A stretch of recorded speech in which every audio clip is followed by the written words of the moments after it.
Hello दोस्तों, welcome back. सो आज हम स्टार्ट करने वाले हैं the most demanded, the most difficult subject का नहीं, topic that is isometric projection. अभी तक जो हम देखते आए थे दैट वाज ऑर्थोग्राफिक प्रोजेक्शन, या फिर छोटी छोटी प्यारी प्यारी चीज़ें थी, प्लेन्स के रिलेटेड, पॉइंट से रिलेटेड, स्ट्रेट लाइन से रिलेटेड, सॉलिड से रिलेटेड, या फिर उनके रोटेशन से related, H P V P and उनके डिफरेंट डिफरेंट क्वाड्रेंट्स के अंदर लोकेशंस, राइट। अब जो हम पढ़ने वाले हैं that is completely different, but extension of all the topics that we have studied till date, चाहे वो पॉइंट, लाइन, प्लेन, सॉलिड्स, या फिर ऑर्थोग्राफिक प्रोजेक्शंस, या फिर पोजीशंस, लोकेशंस हो, सारी चीज़ों का सम अप करके हम ये आइसोमेट्रिक प्रोजेक्शन टॉपिक के अंदर सीखने वाले हैं, ठीक है, रिवाइज करने वाले। वो आता है तो बट ऑब्वियसली ये भी आएगा, ओके। हमें पता है पेपर के अंदर आइसोमेट्रिक का सम, ऑर्थोग्राफिक का सम फॉर श्योर आने वाला है, चाहे कुछ आए ना आए, ये दोनों टॉपिक तो आने ही वाले हैं for sure. Orthographic projection, sectional orthographic projection and isometric projection, ये तीनों टॉपिक के ऊपर क्वेश्चंस आते हैं एंड अच्छे खासे वेटेज के लिए आते हैं। तो प्लीज़ मेक श्योर कि आप ये टॉपिक्स करके जाओ, बिकॉज अगर आप ये टॉपिक्स नहीं करोगे तो आपको 50% ऑफ द पेपर अटेम्प्ट नहीं होगा, ओके। सो यहाँ पे देखो, अब हम सबको पता है हमारे पेपर्स बहुत नज़दीक आ चुके हैं, तो ये सबसे मेन टॉपिक है, इसके लिए इसे सबसे लास्ट में रखा गया है, सो दैट आप इसे भूलो ना, आप प्रैक्टिस करो एंड देन पेपर लिखते जाओ, ठीक है। तो आइसोमेट्रिक प्रोजेक्शन एक्चुअली हमें बताता क्या है, बेसिकली जैसे हमने अभी तक किया, हमें डायग्राम्स दी गई और हमने क्या करा, उसका ऑर्थोग्राफिक प्रोजेक्शन बनाया, यानी कि एक 3D डायग्राम को 2D वे में हमने रिप्रेजेंट किया on our page, right, on our sheet. But अब हमें क्या करना है, आइसोमेट्रिक प्रोजेक्शन करना है, यानी कि अब हमें 2D ऑर्थोग्राफिक प्रोजेक्शन दी होगी, आपको प्रोवाइडेड होगी ऑर्थोग्राफिक प्रोजेक्शन की left hand side view, right hand side view, front view, top view, ये सारी चीज़ें आपको प्रोवाइडेड होगी। फर्स्ट एंगल मेथड से बनाया है, थर्ड एंगल मेथड से बताया, ये सारी चीज़ें बताई होंगी। अब आपको क्या करना है, एक 2D डायग्राम को 3D डायग्राम के अंदर कन्वर्ट करने वाले प्रोसेस को हम क्या कहते हैं, आइसोमेट्रिक प्रोजेक्शन कहते हैं, राइट। तो अब ये जो पर्टिकुलर टॉपिक है, ये थोड़ा सा आपको ज्योमेट्रिकल इमेजिनेशन की तरफ खींच के लेके जाता है। अगर आपको इमेजिन करने आता है कि एक पर्टिकुलर ऑब्जेक्ट को, चाहे वो ऑब्जेक्ट कुछ भी हो, अगर मैं उसे यहाँ से देखूँ, ऊपर से देखूँ, कहीं से भी देखूँ, तो मुझे इमेजिन करने आना चाहिए कि उसके पीछे क्या, जैसे कि अगर आप यहाँ देख रहे हो, okay, I am giving you front view, देख रहे हो आप, ये पर्टिकुलर पार्ट देख पा रहे हो पेन पेंसिल का, बट आपको इमेजिन करना होगा कि भाई साहब इसके पीछे हमारे पास उसके कैप का जो ये पार्ट होता है वो भी होल्डर भी होने वाला है, आपको इमेजिन करना है। तो this is how you have to keep your mind set ready कि आपको यहाँ पे बहुत सारी चीज़ों को अंडरस्टैंड करना है, इमेजिनेशन करना है। 3D 2D बहुत, 2D बनाना इजी है, 3D बनाना कंपैरेटिवली थोड़ा डिफिकल्ट जाता है, ठीक है। तो यहाँ पे देखो प्लीज़, ये छोड़ना मत, टॉपिक बहुत ईजी है बट आपको करना आना चाहिए। पिक्टोग्राफिकल प्रोजेक्शन, अब ये होता क्या है, बेसिकली अभी तक हमने देखा ऑर्थोग्राफिक, राइट, बट अब आपको कोई भी चीज़ अगर इमेजिन करनी है, या फिर देखनी है, या फिर बनानी है, तो सिर्फ 2 व्यूज़ के साथ आप काम नहीं कर सकते, आपको एक थर्ड व्यू की भी नेसेसिटीज़ पड़ेगी, यानी कि आप उसको 3D में इमेजिन कर रहे हो, है ना, 2 व्यूज़ से नहीं। अब आप कोई समझो ब्रिज बना रहे हो, ठीक है, एक बड़ा सा ब्रिज जो समझो साउथ बॉम्बे एंड अपना जो बॉम्बे है उसको कनेक्ट कर रहे हैं हम लोग लिंकिंग के, तो वो जो ब्रिज है, अगर आपने वो ब्रिज को इमेजिन ही नहीं किया तो क्या किया, है ना। तो हमें क्या करना है, इंजीनियर्स पहले क्या करते हैं, इमेजिन करते हैं, उसे पेपर पे लाते हैं। हमारा पेपर ज़्यादा से ज़्यादा कितना बड़ा होगा यार, एक कारपेट जितना बड़ा होगा, या एक बोर्ड जितना बड़ा होगा, एक बिल बोर्ड हो सकता है, इससे ज़्यादा बड़ा तो नहीं हो सकता, बट एक ब्रिज किलोमीटर्स में हो सकता है, 2 किलोमीटर, 3 किलोमीटर, 4 किलोमीटर हो सकता है, राइट। तो हमें इमेजिन करना है, वहाँ पे हम क्या यूज़ करते हैं, फुल स्केल यूज़ करते हैं या रिड्यूस्ड स्केल यूज़ करते हैं, ये सारी स्केल्स को हम क्या करते हैं, यूज़ करते हैं, यानी कि एक बड़ी सी चीज़ को छोटे से पेज पे लाके कैसे रखना है वो चीज़ हम करते हैं। या फिर एक छोटा सा वॉच है हमारे पास, या फिर ये डायमंड्स है, डायमंड्स को यहाँ पे फिक्स करना है, तो हम क्या करते हैं, इसे एनलार्ज करते हैं, उसके डायग्राम को क्या करते हैं, एनलार्ज करते हैं, राइट। तो एनलार्ज हो गया, ये सारी चीज़ों को क्या करना है, आपको ध्यान में रखना होता है, ठीक है। स्केल्स बहुत इंपॉर्टेंट रोल प्ले करते हैं, ओके। तो यहाँ पे देखो, अब हम थर्ड व्यू यानी 3D में जा रहे हैं, तो कुछ तो नई चीज़ होने वाली है। तो यहाँ पे होता क्या है, बेसिकली पिक्टोग्राफिकल प्रोजेक्शन में प्रोवाइडेड, क्या प्रोवाइड करता है, क्या प्रोवाइडेड होता है, तो हमें ऑर्थोग्राफिक प्रोजेक्शन होता है जो हमें हेल्प करता है इमेजिन करने के लिए shape and form of the object. अब यहाँ पे क्या होता है, आपका जो ऑब्जेक्ट का शेप है, जैसे कि मेरे पास कोई भी एक ऑब्जेक्ट है, उसका शेप क्या होने वाला है या वो कैसा फॉर्म में होगा, उसका कैसी ढांचा होने वाली है, वो आपको क्या करना है, यहाँ पे बनाना होता है। यहाँ पे लेंथ एंड ब्रेथ ही नहीं, तो यहाँ पे हम हाइट भी कंसिस्ट करते हैं, लेंथ ब्रेथ एंड हाइट के साथ हम डील करने वाले हैं, तो ही 3D ऑब्जेक्ट बनेगा, है ना। 3 डायमेंशनल हम क्यों कहते हैं, क्योंकि उसे लेंथ होती है। देखो आप एक रेक्टेंगल को 2D में कहते हो, क्यों, क्योंकि उसमें एक लेंथ होती है और एक ब्रेथ होती है। बट एक रेक्टेंगल को आप क्यूबॉइड कब कहते हो, जब उसमें लेंथ ब्रेथ के साथ हाइट भी इन्वॉल्व हो जाती है, राइट। तो ये सारी चीज़ों को आपको क्या करना है, ध्यान देना है 3D से 2D में या 2D से 3D के कन्वर्जन में। अब यहाँ पे होता क्या है, it shows the appearance of an object. Appearance दिखाता है हमारा ऑब्जेक्ट कैसा दिखेगा, फॉर्म क्या होगा, शेप क्या होगा, but not the true shape. अब वो एक्चुअली कैसा है, क्या इसका अगर 5 सेंटीमीटर का है तो 5 सेंटीमीटर का ही दिखाए, ऐसा ज़रूरी नहीं है, वो रिड्यूस होके दिखाएगा, ठीक है। And the size of the shape, समझो मैंने आपको यहाँ पे एक स्क्वायर दिया, ठीक है, मैंने इतना बड़ा एक स्क्वायर दिया, अगर मुझे इसका आइसोमेट्रिक या फिर एक क्यूब दिया, ठीक है, अगर मुझे इसका आइसोमेट्रिक प्रोजेक्शन बनाना है तो ज़रूरी नहीं है ये ऐसा ही दिखाई देने वाला है, ये चेंज हो जाएगा, ठीक है। अब ये समझो स्क्वायर है, ठीक है, ये पार्ट स्क्वायर है, तो जब मैं इसको आइसोमेट्रिक बनाऊंगी तो ये मुझे रोम्बस जैसा दिखाई देने लगेगा। रोम्बस हमें पता है ना, सेम स्क्वायर, बस थोड़ा सा क्या होता है, इंक्लाइंड होता है, ओके। सारे साइड सेम होते हैं, बट स्क्वायर में 90 डिग्री का एंगल होता है, रोम्बस में नहीं, रोम्बस थोड़ा सा स्लांट होता है, थोड़ा सा क्या कहते हैं, टिल्टेड होता है, इंक्लाइंड होता है, ठीक है। तो ये सारी चीज़ों को आपको इमेजिन करना होगा कि एक रेक्टेंगल है मेरे पास, ठीक है, एक रेक्टेंगल को जब मैं आइसोमेट्रिक में बनाऊंगी, 2D में है, 3D में बनाने जाऊंगी तो वो क्या होगा, थोड़ा सा टिल्ट होगा। यानी कि अगर समझो इसको मैं एक स्क्वायर प्रिज्म कह रही हूँ, प्रिज्म माने कि 2 बेस, राइट, तो अगर मैं इसे स्क्वायर प्रिज्म कह रही हूँ तो बट ऑब्वियसली जब मैं उसका आइसोमेट्रिक बनाने जाऊंगी तो वो थोड़ा सा टिल्टेड बनने वाला है। कैसे बनेगा, क्या बनेगा, वो सारी चीज़ें मैं आपको एक्सप्लेन करूंगी। नाउ ऑलवेज रिमेंबर, हम यहाँ पे ट्रू लेंथ के साथ डील नहीं करते, that is the difference between हमारा पिक्टोग्राफिकल प्रोजेक्शन जो है ये क्या कहता है, ट्रू शेप नहीं बता पाता कि हाँ वो ऐसा ही होने वाला है, थोड़ा सा टिल्टेड दिखा देगा, थोड़ा सा शॉर्टन कर देगा या थोड़ा सा उसको रिड्यूस कर देगा, ठीक है। तो यहाँ पे देखो आइसोमेट्रिक प्रोजेक्शन के अंदर जो पिक्टोग्राफिकल है उसके टाइप्स है कुछ, ठीक है। हमारे पास होता है axonometric, oblique and perspective, okay. Oblique and perspective आप लोगों को सिलेबस के अंदर नहीं है, ठीक है, तो यू मेक श्योर कि आप ये 2 टॉपिक्स को ना करो, ठीक है। तो हमें ऑब्लिक और पर्सपेक्टिव नहीं देखना है, हमें सिर्फ और सिर्फ एक्सोनोमेट्रिक देखना है। एक्सोनोमेट्रिक के अंदर भी क्या देखना है वो हम स्टडी करते हैं। तो एक्सोनोमेट्रिक होता क्या है बेसिकली, तो principal face of the object, ये जो मेरा ऑब्जेक्ट है उसका जो प्रिंसिपल फेस होगा, जो फ्रंट में होना, are inclined to the plane of projection. Plane of projection माने कि अगर ये मेरी आंखें है, ठीक है, ये हो गया मेरा प्लेन, ठीक है, वर्टिकल प्लेन, और ये हो गया हॉरिजॉन्टल प्लेन, ठीक है। तो ये अगर समझो मेरी ऑब्जेक्ट है तो वो क्या कह रहा है, the principal faces of the object. अब ये सर्कल है, मैं समझो यहाँ पे क्यूबॉइड बना रही हूँ, ठीक है। अब इसका जो प्रिंसिपल फेस होगा सारा का सारा, वो इंक्लाइंड होगा plane of projection. Plane of projection माने कि अब ये मैं इधर से इसको देख रही हूँ तो इसका प्लेन ऑफ प्रोजेक्शन कौन होने वाला है, हमारा ये वाला पर्टिकुलर वर्टिकल प्लेन हमारा प्लेन ऑफ प्रोजेक्शन हो जाएगा। तो जो प्रिंसिपल प्लेन है वो जब यहाँ पे बनेगा तो थोड़े से एंगल के ऊपर क्या होगा, इंक्लाइंड होगा, ओके। ऑलवेज रिमेंबर क्या कह रहे हैं, inclined to the plane of projection, plane of projection से थोड़ा सा इंक्लाइंड होगा, okay.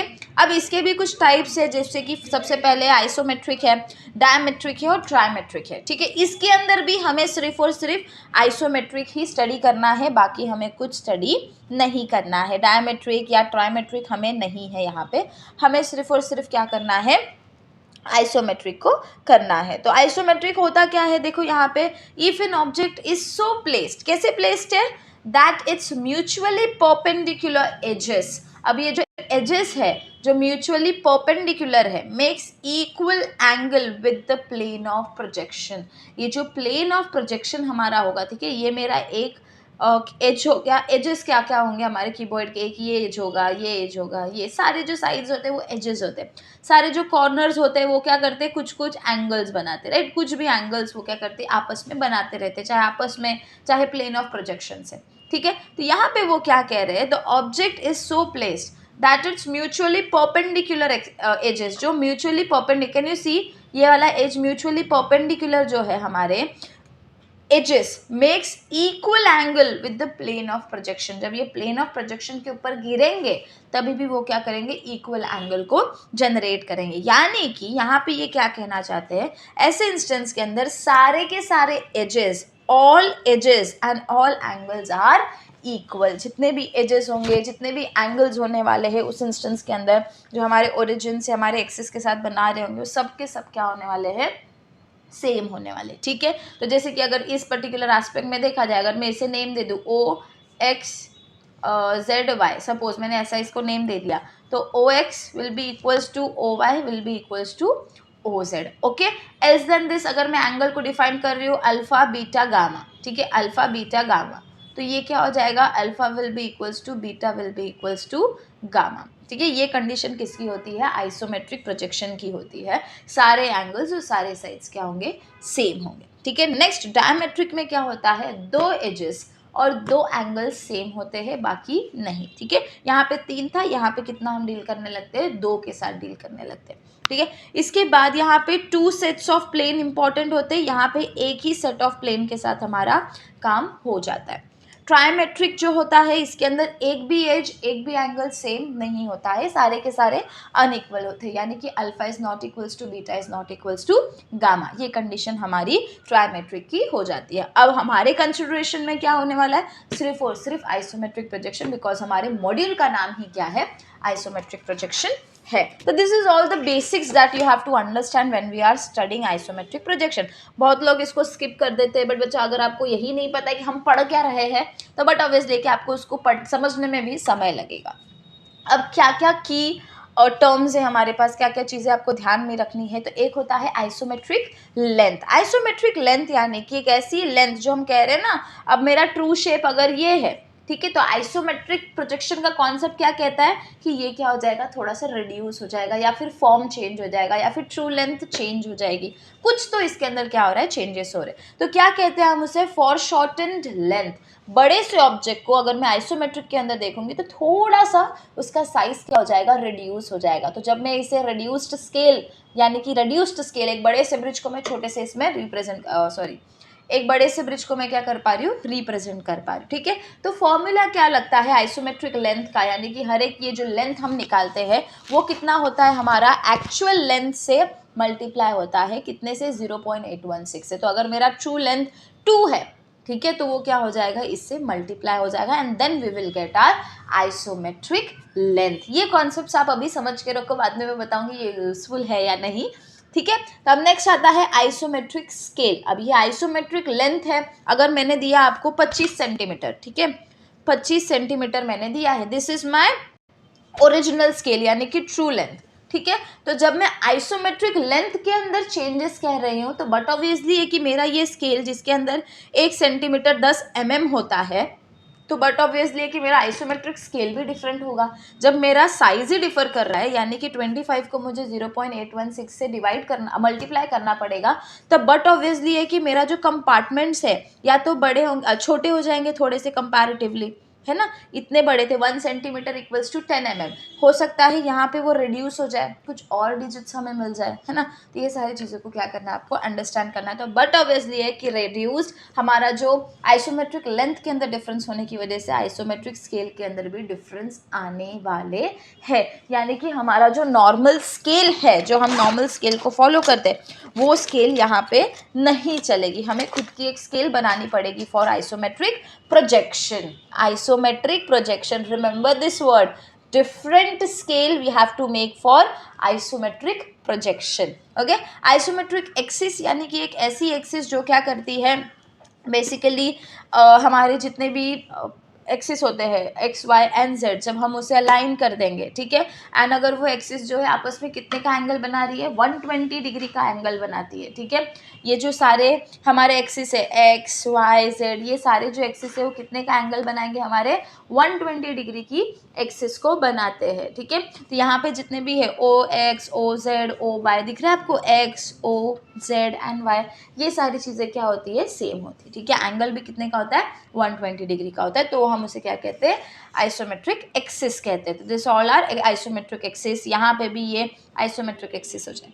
Isometric and non isometric lines, ठीक है। अब ये क्या है, line parallel to isometric axis. अब ये मेरा आइसोमेट्रिक एक्सिस है, ये वाला देख रहे हो ओ एक्स, इसको एग्जैक्टली पैरेलल कौन है, ये वाली लाइन, राइट, वाई और ये वाली। तो ये भी मेरी क्या हो जाएगी, ये वाली क्या हो जाएगी, आइसोमेट्रिक लाइन हो जाएगी। अगेन ओ वाई को कौन पैरेलल है, ये वाला पार्ट पैरेलल है, तो ये क्या हो जाएगा, आइसोमेट्रिक एक्सिस, आइसोमेट्रिक लाइन हो जाएगा। अगेन गो हियर, हमारा ये पर्टिकुलर पार्ट को एग्जैक्टली ये पैरेलल है, तो ये भी आइसोमेट्रिक लाइन हो जाएगी। ओ एक्स को ये पैरेलल है, तो ये आइसोमेट्रिक लाइन हो जाएगी, ठीक है। तो the line that is parallel to isometric axis is isometric line. Next होता है plane, isometric plane and non isometric plane. ऐसे प्लेन्स जो आइसोमेट्रिक लाइंस की वजह से बने हैं उसे हम क्या कहेंगे, आइसोमेट्रिक प्लेन्स कहेंगे। यानी कि ये देख रहे हो ओ एक्स, ठीक है, ओ एक्स ओ वाई, ओके, ये होगा हमारे एक्सिस। एक्सिस को एग्जैक्टली पैरेलल समझो, मैंने इसको नाम दे दिया ए। एक्सिस को एग्जैक्टली पैरेलल यानी कि ओ वाई को पैरेलल एक्स है एंड एक्स ओ को पैरेलल कौन है, ए वाई है, ठीक है। ऐसे प्लेन्स जो ऐसे सिचुएशन में जनरेट होते हैं उसे हम क्या कहते हैं, आइसोमेट्रिक प्लेन्स कहते हैं। रिमेंबर, आइसोमेट्रिक प्लेन्स कहते हैं ना। ऐसे प्लेन्स जो नॉन आइसोमेट्रिक लाइन से बने, यानी कि एक ऐसी लाइन जो पैरेलल नहीं है हमारे एक्सिस को, उसे हम आइसोमेट्रिक नॉन आइसोमेट्रिक लाइन कहते हैं। यानी कि ये वाला पार्ट क्या हो जाएगा, नॉन आइसोमेट्रिक लाइन है।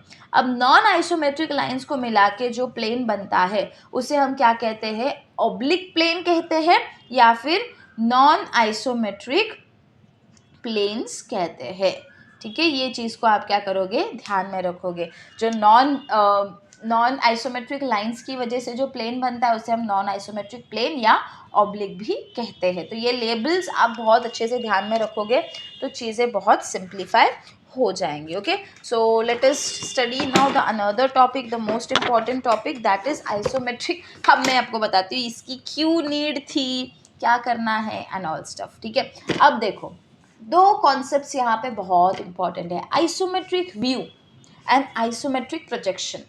पेपर के अंदर साफ साफ एक चीज लिखा रहेगा, आइसोमेट्रिक व्यू।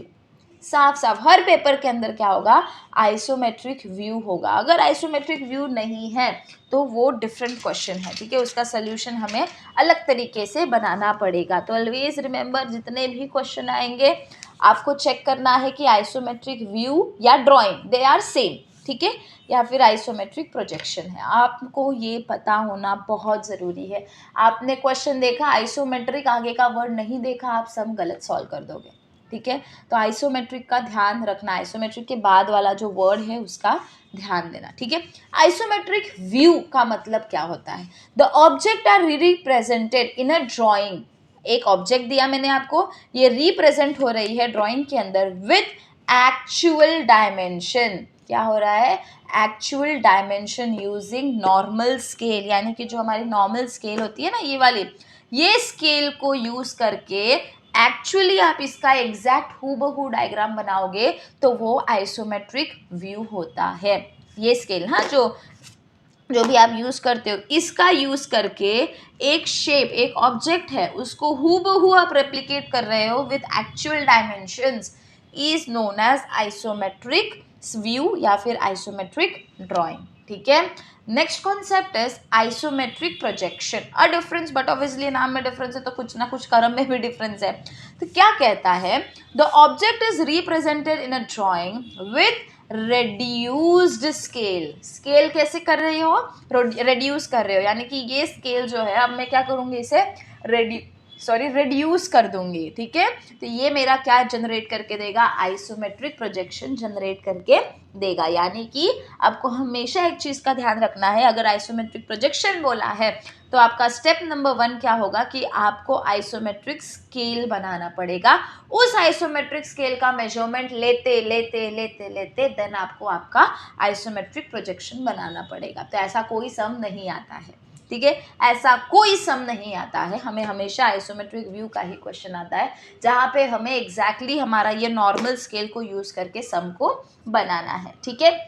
अब समझो आइसोमेट्रिक प्रोजेक्शन के ऊपर क्वेश्चन आ गया तो कैसे करोगे, है ना। जाहिर सी बात है, सवाल तो आएगा ही ऐसा कि मैम अगर ऐसी सिचुएशन आ गई या हमें नॉलेज चाहिए कि हमें कैसे करना है। तो बेसिकली रिड्यूस्ड स्केल हम बनाते कैसे हैं, तो आपको क्या करना होता है, आपको एक रेफरेंस लाइन ले लेनी है, फिर उस रेफरेंस लाइन को आपको क्या करना है, कंपार्टमेंट्स के हिसाब से बनाते जाना है। यानी कि समझो मेरा ये जो पर्टिकुलर लाइन है, इसका मैंने मेजरमेंट कितना लिया है, 15, आइदर 15 और आई विल जस्ट से मैंने, चलो ठीक है 15 ही सही, ठीक है। तो ये 15 जब मैंने ले लिया, अब मैं क्या करूँगी, मेरा प्रोट्रैक्टर लेके यहाँ पे देखो एग्जैक्टली यहाँ पे रख के आई विल मेक एंगल्स। कौन से 30 डिग्री पे एक एंगल बनाऊंगी, एक 30 डिग्री का एंगल जो मुझे आइसोमेट्रिक स्केल देगा। रिमेंबर 30 डिग्री के ऊपर एंगल जो मुझे आइसोमेट्रिक स्केल देने वाला है, एंड एक 45 डिग्री के ऊपर एंगल जो मैं रेगुलर स्केल को यूज करके बनाने वाली। तो ये हो गया 30 और एक हो गया 45 डिग्री, ठीक है। अब यहाँ से लाइन पास कर दो आप, हल्की सी मैंने ऐसे क्या करी, लाइंस को पास कर दी। ये दोनों पॉइंट से मैंने लाइंस को पास कर दिया। अब नेक्स्ट मैं क्या करूँगी, यहाँ से 90 डिग्री भी आप ले लो। ये हो गया मेरा 90 डिग्री। ये परफेक्ट हमें हमारा ट्रायंगल जैसा दिखाई देने लगेगा। नाउ लेट अस, ये मेरा 45 डिग्री का एंगल है, ये वाला 45 डिग्री। 45 डिग्री क्या कह रहा है, रेगुलर स्केल, राइट। तो रेगुलर स्केल यानी कि मुझे क्या करना पड़ेगा, मेरे जो रेगुलर स्केल के कंपार्टमेंट्स हैं उसे बनाने पड़ेंगे। तो जैसे कि ये हो गया 1, अच्छा 10, 20, 30, 40, 50, 60, 70, 80, 90, 10 पे 11, 12, 13, 14 and this one is 15। Okay, चाहिए तो आप इसको नेबल कर दो ऐसे 2, 4,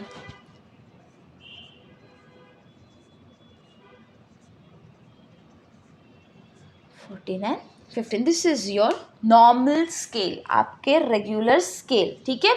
अब आप क्या करोगे, अब आपको क्या डिफरेंस है, आइसोमेट्रिक स्केल बनाना है ना।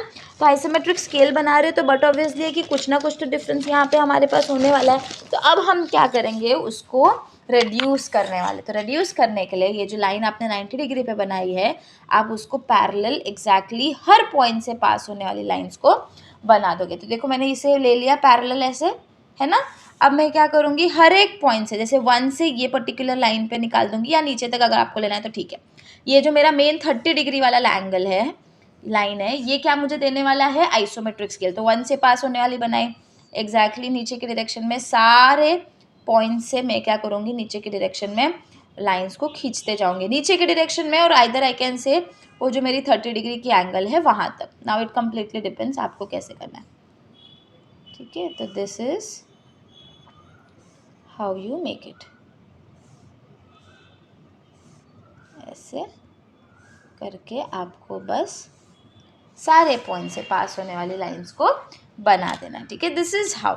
नाउ सी, आप नोटिस करोगे, देखो मैंने मेरा स्केल लिया रेगुलर स्केल, 4 से लेके 5 तक, सॉरी 3 से 4 तक का डिस्टेंस कितना है, 3 से 4 तक का डिस्टेंस एग्जैक्टली कितना है हमारा, 10 mm है, राइट। यानी कि ये मेरा क्या है, रेगुलर स्केल है, नॉर्मल स्केल जिसे हम कहेंगे, ये हो गया मेरा नॉर्मल स्केल, राइट।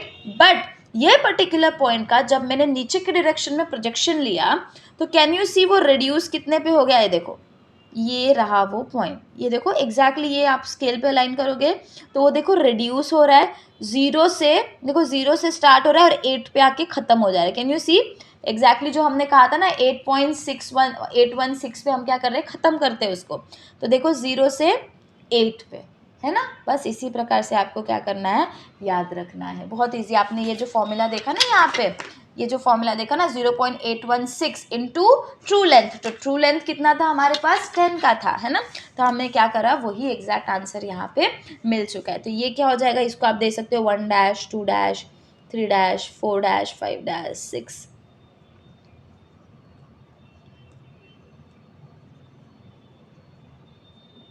और ये हो गया 15 डैश। ये है आपका क्या, आइसोमेट्रिक स्केल, ठीक है। अब ये जो स्केल है इसका डिस्टेंस आप अपने कंपास में लोगे। देखो जब आप सम सॉल्व करोगे ना इसके, जब आपको समझो ऐसा, आप आइसोमेट्रिक प्रोजेक्शन का कभी सम तो आएगा नहीं, बट समझो अगर गलती से अगर ऐसा सम आ गया तो फिर आप जैसे हर आइसोमेट्रिक के व्यू के क्वेश्चन में ये स्केल का यूज़ करते हैं, तो वहाँ पे आप ये स्केल का यूज़ नहीं करोगे। अगर कहीं पे भी 10 कंपार्टमेंट्स या 10 सेंटीमीटर बोला होगा तो आपको क्या करना है, 10 mm, तो आपको क्या करना है, ये जो 10 है ना, उतना डिस्टेंस आपको लेना है। This is your isometric projection का 10 कंपार्टमेंट्स, यहाँ से यहाँ तक will be your distance of isometric projection. जो रिड्यूस्ड स्केल आपने बनाया है उसका मेजरमेंट ये होगा। एंड एक्चुअली कितना है, देखो एक्चुअली कितना है हमारे पास, 10 सेंटीमीटर 10 mm मतलब एक्चुअली कितना, इतना, ठीक है, इतना। बट रिड्यूस्ड स्केल यानी कि आइसोमेट्रिक में मेरा 10 mm कितना है, इतना। देखो रिड्यूस हो रहा है ना। This is how you have to deal with this topic. It is very easy to understand but still बच्चों को थोड़ा सा कंफ्यूजन होता है।